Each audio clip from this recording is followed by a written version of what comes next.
¿Qué tal? Bienvenidos a nuestra clase de electrónica de potencia 1. En esta sesión vamos a abordar uno de los convertidores basados en electrónica de potencia más sencillos. En este caso, un convertidor de corriente alterna a corriente directa y concretamente es el rectificador de media onda con una carga RL, que sería esta configuración de aquí. Entonces, pues básicamente en el convertidor rectificador de media onda, nosotros tenemos como señal de entrada o fuente de la energía eléctrica una fuente de voltaje de corriente alterna, de tipo alterna. No necesariamente tiene que ser una señal senoidal de corriente alterna, puede ser realmente cualquier forma de onda de tipo corriente alterna. Tenemos un diodo y tenemos en este caso como carga una resistencia. Esta resistencia puede ser, por ejemplo, como carga de resistiva, puramente resistiva, puede ser un foco, o puede ser, por ejemplo, una resistencia de aquellas con las que se calienta el agua, que se conectan a la red eléctrica y se calienta el agua. Entonces, estos dos son ejemplos de cargas de tipo puramente resistivo. La fuente de alimentación pues puede ser, por ejemplo, la toma de corriente eléctrica de voltaje de 127 volts aquí en México, 127 volts RMS. Realmente si nosotros viéramos la forma de onda de la toma de voltaje de corriente alterna, veríamos el valor pico, que sería por ahí de 180 voltios. Pero realmente el valor en el que nos dan el dato de voltaje es valor RMS o valor eficaz, que les repito, aquí en México son de 127 volts RMS. Eso tomando en cuenta que esta fuente de voltaje pues la tomáramos de la toma de voltaje que proporciona la compañía de energía eléctrica. Entonces básicamente nosotros tenemos que la forma comúnmente de onda o la forma de forma matemática del voltaje de alimentación de esta fuente tiene una forma senoidal de esta forma. Ya hemos visto esta forma anteriormente. El voltaje VT tiene una cierta magnitud, V sub m, que sería el valor máximo, seno de omega t, donde omega es la frecuencia angular, que depende de la frecuencia en hertz. Recuerden que omega es igual a 2pi por la frecuencia en hertz. Para hacer el análisis generalmente de los circuitos basados en electrónica de potencia, se toman en cuenta algunas consideraciones. Muchas veces se idealizan los componentes. Por ejemplo, en este caso, se asume que el diodo es ideal, el diodo que aparece en esta configuración es ideal, y eso implica que cuando el diodo está en conducción, no presenta ninguna caída de tensión desde el ánodo hacia el cátodo. En realidad recuerden que los diodos presentan una caída de tensión de 0.7 volts, 0.5 volts, dependiendo del material del que estén fabricados. Pero esa caída de tensión cuando están en conducción es insignificante si lo comparamos con los voltajes que se manejan cuando se está alimentando una carga. Por ejemplo, 0.7 volts, incluso 1 volt es despreciable cuando nosotros tenemos una fuente de alimentación quizás de 100 volts, 127 volts, 180 volts para alimentar cargas que ya requieren cierta energía, cierta cantidad de potencia. Entonces, por eso se suele despreciar esa caída de tensión en los diodos cuando se analizan circuitos basados en electrónica de potencia, aunque se podría tomar en cuenta. Tenemos además que los diodos no presentan, al menos los diodos ideales, no presentan pérdidas de energía por calentamiento. Entonces vamos a despreciar cualquier efecto de pérdida de energía eléctrica debido a que el diodo se caliente. Además vamos a considerar que el diodo conmuta de forma instantánea. En realidad los diodos tienen un cierto tiempo, tardan un cierto tiempo en pasar de su estado de encendido a su estado de apagado. Cuando se polarizan en inversa, por ejemplo, recuerden las condiciones en las que opera un diodo cuando está polarizado en directa, es decir, la diferencia de potencial ánodo-cátodo es mayor que cero, el diodo puede entrar en conducción. Cuando se polariza en inversa, es decir, la diferencia de potencial ánodo-cátodo es negativo, el diodo entra en corte. Entonces, en la realidad, esa transición del estado de encendido a apagado o de conducción a corte tarda un cierto tiempo, lo cual vamos a despreciar para estos análisis, considerando que los diodos, pues al menos para frecuencias de 60 Hz, tienen una conmutación pues bastante rápida. Si ya consideramos señales de frecuencias, señales con frecuencias pues ya del orden de kilohertz, pues allí sí ya hay que tener en cuenta la especificación de las hojas de datos de los diodos para ver si los diodos tienen un tiempo de conmutación lo suficientemente rápido. En este caso vamos a considerar que el diodo conmuta de forma instantánea. Entonces básicamente en este circuito nosotros tenemos dos regiones de operación indicadas en esta gráfica. Básicamente tenemos el periodo de tiempo en el que el diodo está en conducción y el periodo de tiempo en el que el diodo está en corte. El diodo entra en conducción cuando tenemos que la diferencia de potencial ánodo a cátodo es mayor que cero, y entra en corte cuando esa diferencia de potencial ánodo-cátodo es menor que cero. Entonces esas dos condiciones están representadas en estos dos rectángulos en gris. Nosotros tenemos que cuando la fuente de voltaje senoidal, que está dada en esta figura de aquí arriba, es mayor que cero, el diodo entra en conducción porque el diodo se polariza en directo. En directa, esta diferencia de potencial ánodo-cátodo es mayor que cero, por lo tanto el diodo entra en conducción y se presenta un flujo de corriente. Aquí marqué una corriente a través del diodo, una corriente en general I de T, que va a ser igual a la corriente que atraviesa el diodo y es igual a la corriente que atraviesa la resistencia, que es lo que estoy indicando en esta parte de acá abajo. Entonces cuando el diodo está en conducción, nosotros tenemos que podemos cuantificar la corriente que pasa a través de la resistencia por la simple ley de Ohm, por una simple aplicación de ley de Ohm, que sería considerar la caída de tensión en las terminales de la resistencia y dividirla entre la resistencia.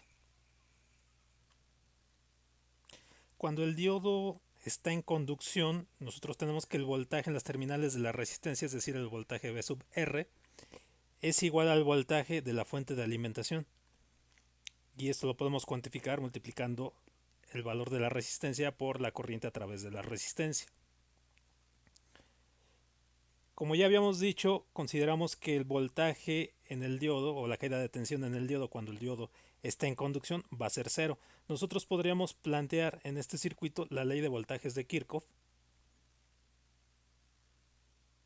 y llegar a esta expresión, en donde la diferencia de potencial en las terminales del diodo sería el voltaje de la fuente de alimentación menos el voltaje en la carga, es decir, en la resistencia. Si este voltaje del diodo es igual con cero, de acuerdo a la consideración de la que platicamos, entonces el voltaje de la fuente debe de ser igual al voltaje que hay en las terminales del diodo. Entonces eso lo vemos en esta figura.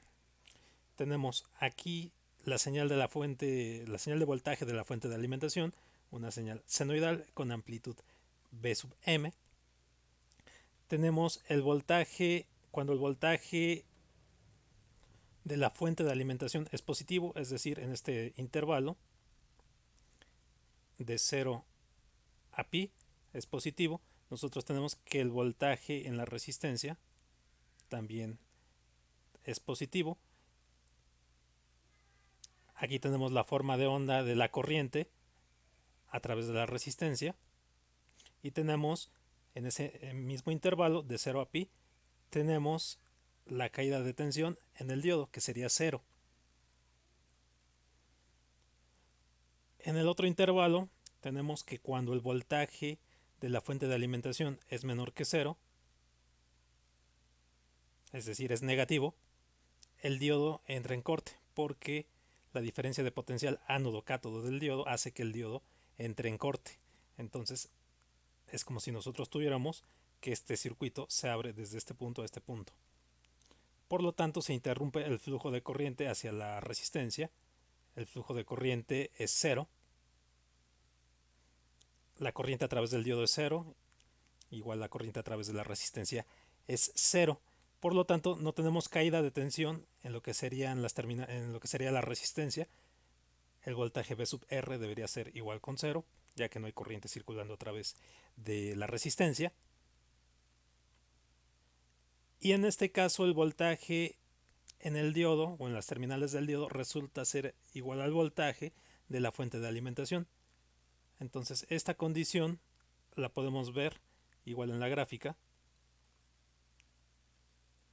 del intervalo de pi a 2pi de la señal de alimentación de corriente alterna.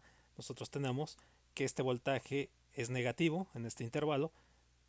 El voltaje en las terminales, en la resistencia, el voltaje en la resistencia es cero, de acuerdo a lo que acabamos de expresar. La corriente a través de la resistencia también es cero en este intervalo, mientras que el voltaje en las terminales del diodo es igual al voltaje de la fuente de alimentación. Es decir, este es el voltaje que el diodo tiene que soportar mientras está polarizado en inversa. Y este voltaje es importante conocerlo porque la selección del diodo depende de qué voltaje en inversa debe de soportar el diodo para que no se destruya cuando nosotros le aplicamos un voltaje en inversa. Esa especificación pues viene en las hojas precisamente de datos de los diodos. Aquí tenemos algunas expresiones que se aplican al rectificador de media onda con carga R, con carga resistiva. Concretamente, ya que nosotros hemos visto la diferencia entre valores instantáneos, por ejemplo acá en esta diapositiva, aquí tenemos graficados los valores instantáneos de voltaje, valor instantáneo de corriente, valor instantáneo de voltaje en la resistencia, por ejemplo. Ya que tenemos identificados cuál es la diferencia entre valor instantáneo de una señal, valor promedio y valor RMS de una señal, nosotros podemos establecer todas las cantidades eléctricas para esta configuración. Para poder hacer los cálculos, por ejemplo, de cálculo de potencia, que sería el objetivo en esta sesión, queremos cuantificar cuál es la potencia en esta configuración de rectificador de media onda. Las cantidades instantáneas, las cantidades promedio y las cantidades en valor eficaz o RMS de voltaje y de corriente cumplen con las leyes de voltajes y de corrientes de Kirchhoff. Es decir, nosotros en los circuitos podemos utilizar valores instantáneos o valores promedio o valores eficaces para aplicar las leyes de voltajes y de corrientes de Kirchhoff.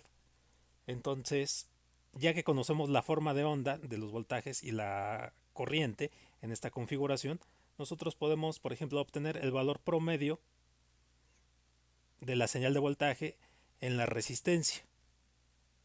Si nosotros queremos obtener el valor promedio del voltaje en la resistencia, podemos aplicar la definición de valor promedio, que sería 1 entre el periodo integral de 0 a un periodo después. Aquí estoy usando la variable de ángulo, omega por t. Recuerden que podemos expresar una señal periódica en términos del tiempo o de la variable omega t de ángulo. Entonces aquí estoy haciendo la integral 1 entre el periodo a lo largo de un periodo de la señal de voltaje en términos de la variable omega t, diferencial de omega t. Como yo sé que la variable de voltaje en la resistencia está dada por la expresión Bm seno de omega t, aquí necesito una corrección. Bien, ya está, aquí me faltaba un omega t. Entonces, como yo sé que el valor del voltaje en la resistencia en función de omega t está dado por la magnitud B sub m seno de omega t en el intervalo de 0 a pi, yo puedo hacer esta integral. Estoy omitiendo la otra parte del intervalo porque yo sé que en la otra parte del intervalo, que es de pi a 2pi, esta señal vale 0. El voltaje en las terminales de la resistencia vale 0. Por eso estoy omitiendo ese intervalo. Entonces, al resolver esta integral, yo tengo que el valor promedio de la señal del voltaje en la resistencia es igual a la magnitud o el valor pico de la señal de la fuente de voltaje aplicado entre pi. Otra vez, la señal de voltaje en las terminales de la resistencia es esta. Entonces, de 0 a pi, yo tengo que la señal de voltaje de la resistencia es igual a la señal del voltaje de la fuente. De pi a 2pi, esta señal de voltaje es 0.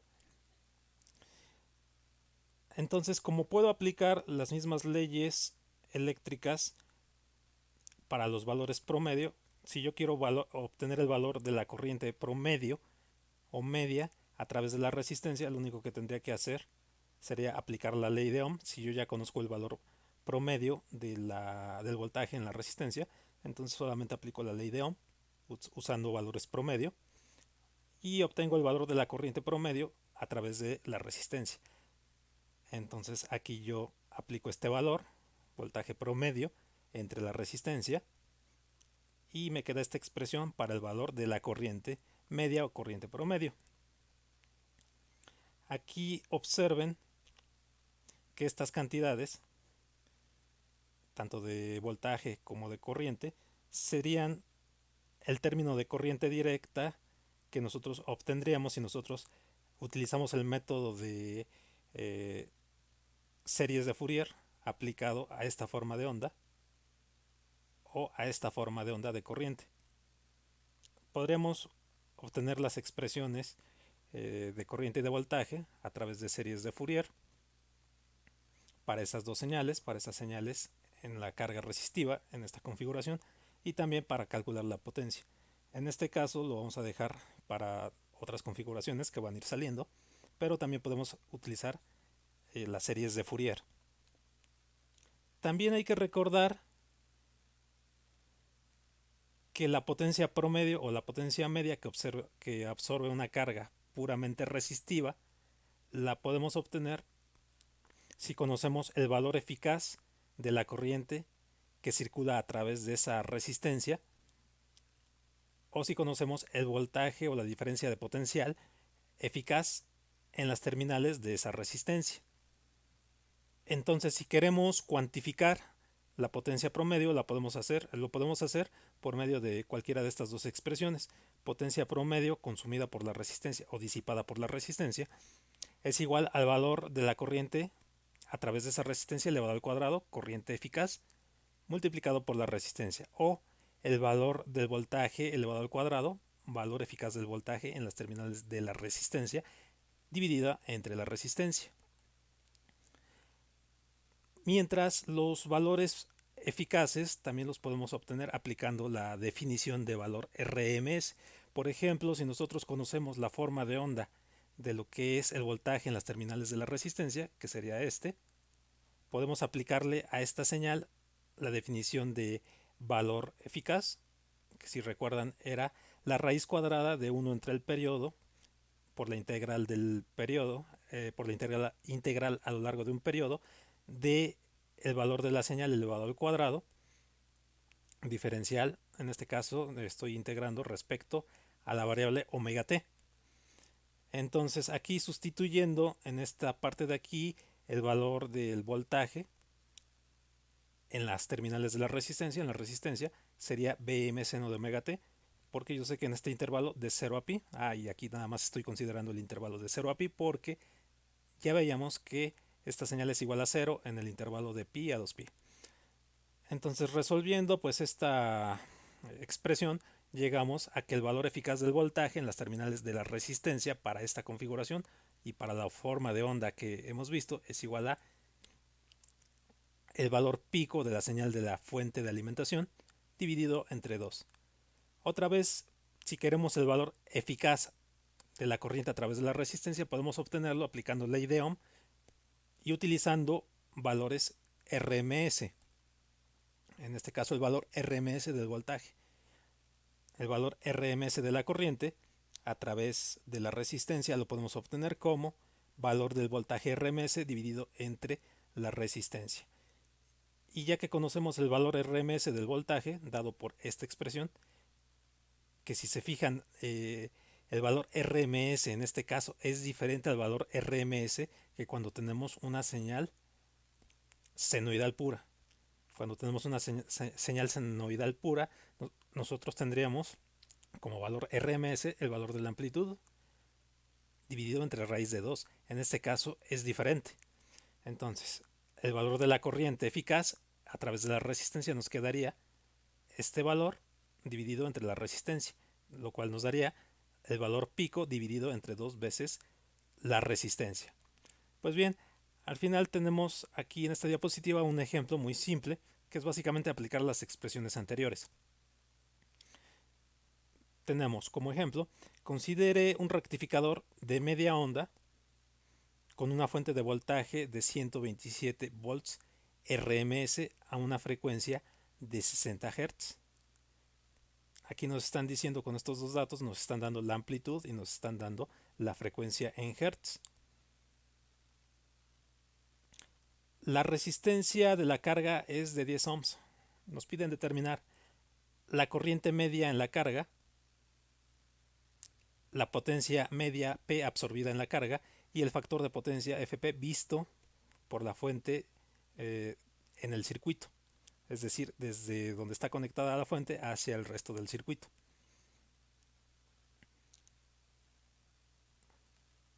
Entonces, de los datos que nos presenta el enunciado del ejercicio, nosotros podemos expresar de forma matemática el valor de la fuente de corriente alterna. Aquí, si se fijan, la amplitud está expresada 127 por raíz de 2, porque aquí estamos utilizando valor pico. El dato que nos dan son 127 volts RMS. Entonces, para poner ese dato en valor pico tendríamos que multiplicar por raíz de 2.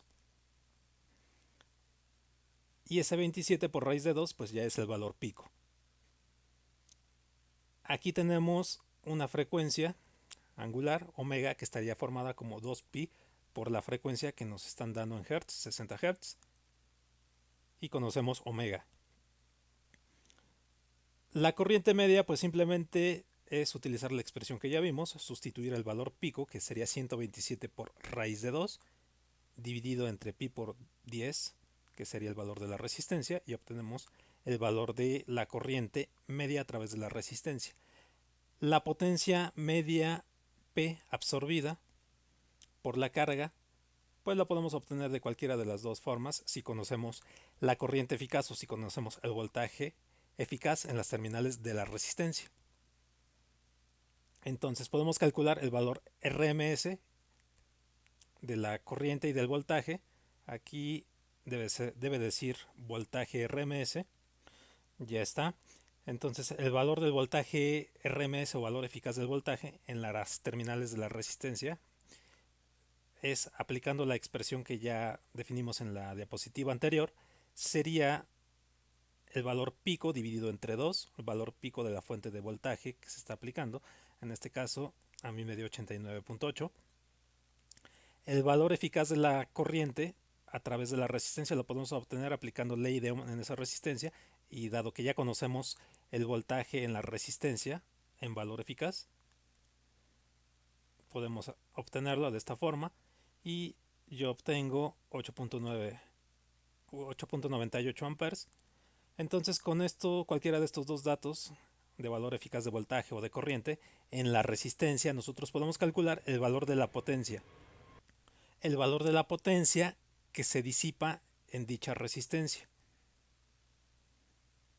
Entonces tenemos aquí el cuadrado de la corriente multiplicado por 10. Recuerden, esta debe ser corriente eficaz o voltaje eficaz. Y aquí me da de 806.46 watts.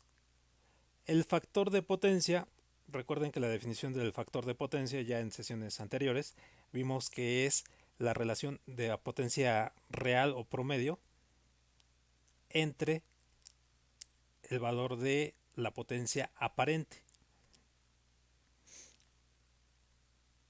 La potencia aparente también recuerden que nosotros vimos que la podemos calcular como el producto del valor eficaz de voltaje por valor eficaz de la corriente. Entonces, en este caso, nos piden en un punto determinado esos valores, es decir, en este punto, que sería el punto en el que se conecta la fuente hacia el resto del circuito. Entonces necesitamos el valor de la corriente que está entregando la fuente, valor eficaz de la corriente, y el valor eficaz de la fuente de alimentación.